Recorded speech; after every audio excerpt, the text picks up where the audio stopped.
ఓకేనా? ఓకేనా? సత్యసాయి జిల్లా కదిరి పట్టణంలో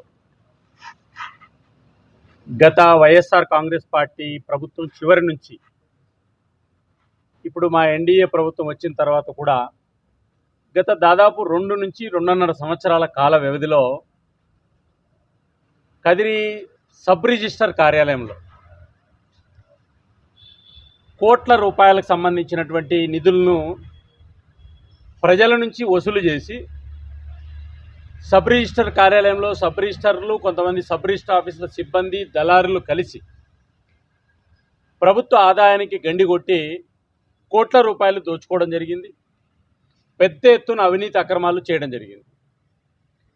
గత సంవత్సర కాలంగా 2-3 సబ్ రిజిస్టర్లు మారి వాళ్ళకు మధ్యలో వచ్చినటువంటి విభేదాల కారణంగా పెద్ద ఎత్తున ఎవరెవరి భూములకు సంబంధించిన విషయంలో, ఎవరెవరి స్థలాలకు సంబంధించిన విషయంలో ప్రభుత్వం నిర్ణయించిన ధరలు కాకోకుండా ఆంధ్రప్రదేశ్ ప్రభుత్వం రిజిస్ట్రేషన్ శాఖ గజానికి ఇంత రేట్ అని, లేదా మున్సిపల్ పరిధిలో ఉంటే ఇంత అని, లేదా రెవెన్యూ పరిధిలో ఇంత ఉంటుందనేటువంటి ప్రభుత్వం నిర్ణయించింది.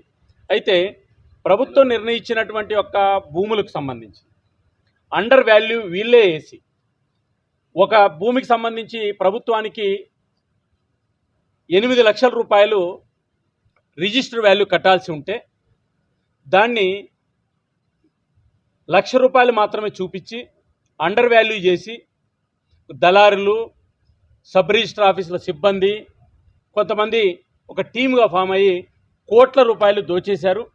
ఇవి ఆంధ్రప్రదేశ్ ప్రభుత్వానికి పెద్ద ఎత్తున నష్టం జరిగింది.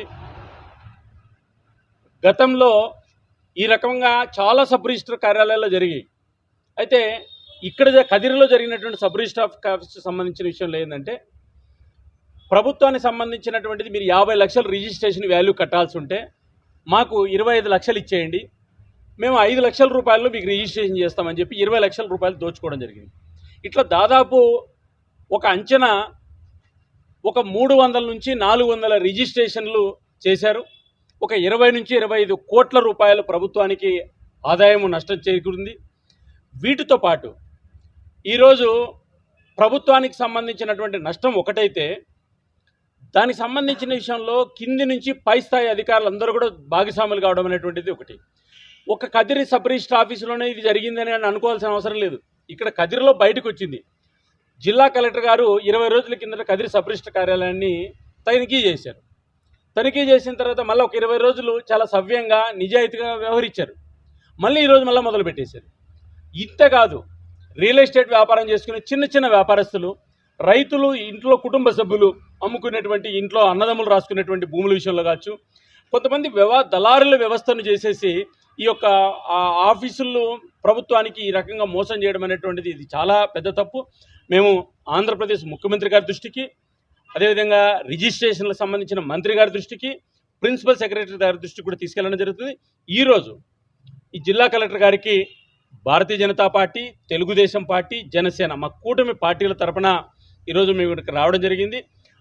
భైరవ్ ప్రసాద్ గారు Janasena assembly in charge, Bharatiya Janata party నుంచి రాష్ట్ర నాయకులు సుదర్శన్ గారు, తెలుగుదేశం పార్టీ నుంచి ఆ ప్రముఖ నాయకులు న్యాయవాది నాగేంద్ర గారు, తెలుగుదేశం పార్టీకి సంబంధించి market yard vice chairman Premnath Reddy గారు, ఇంకా చలపతి గారు, చాలామంది మా యొక్క కూటమి పార్టీల తరపున వచ్చి ఈరోజు మా ప్రభుత్వం ఇట్లాంటివి ఉపేక్షించదు, మా ప్రభుత్వానికి చెడ్డ పేరు తెచ్చే విధంగా కొంతమంది అధికారులు ప్రయత్నం చేస్తున్నారు. కాబట్టి ఇది ఎంత దుర్మార్గం అంటే, ప్రభుత్వ ఆఫీసులో ఇన్ని కోట్ల రూపాయల ప్రజాధనాన్ని దుర్వినియోగం చేసిన దాని మీద సమగ్రమైన విచారణ జరిపించాలి. దీని మీద విజిలెన్స్ ఎంక్వైరీ జరిపించాలి. డిస్ట్రిక్ట్ రిజిస్ట్రార్ కూడా జోక్యం చేసుకోవాలనేటువంటిది మేము కలెక్టర్ గారికి ఇవ్వడం జరిగింది. కలెక్టర్ గారు దాన్ని సంబంధిత అధికారులకు పంపారు. మేము ఖచ్చితంగా దీని మీద విచారణ జరుపుతామన్నారు. ఏది ఏమైనా ఎవరైనా బాధ్యులు ఎవరైతే ఉంటారో వాళ్ళందరి మీద కఠినమైన చర్యలు తీసుకోవాలనేటువంటిది ఈరోజు మేము కూటమి పార్టీల తరపున కలెక్టర్ గారిని విజ్ఞప్తి చేస్తున్నాం. Please subscribe .news.